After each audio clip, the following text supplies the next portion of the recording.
Narito na ang PTV Balita ngayon. Mataas pa rin ang tiwala ng mga Pilipino sa Armed Forces of the Philippines at Philippine National Police. Sa isinagawang Pangero Survey noong March 18 hanggang 21, pinakapinagkakatiwalaan ng mga Pilipino ang Philippine Air Force. Sumunod ang Philippine Army, Philippine Navy at Philippine National Police.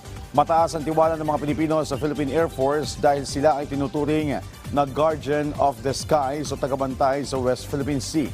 Nakakuha naman ng 49 na trust at satisfaction rating ang PNP dahil sa paglaban sa mga police scalawags. Muli na naman nasunog ang mga kabahayan sa Nia Road, Barangay Piñahan, Quezon City kaninang 1:22 na madaling araw. Umabot sa ikatlong alarma ang nasabing sunog.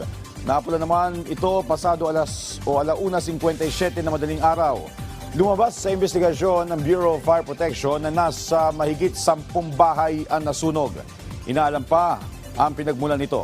Magugunitan na sunog din na nasabing lugar noong nakalipas na buwan. Samantala, inilis na ng Department of Agriculture ang temporary ban sa mga aangkating karne sa Taiwan. Ayon kay Agriculture Secretary Francisco Tiu Laurel Jr., ligtas na sa African swine fever ang Taiwan kaya maaari na uling umangkat ng mga domestic at wild pigs o mga karne ng baboy sa nasabing bansa. Ibig sabihin nito, wala nang pangamba sa mga imported na live pigs, pork meat, pig skin at semen mula sa Taiwan. December 2025 nang ipagbawal ang pag-aangkat ng karne sa Taiwan dahil yan sa ASF.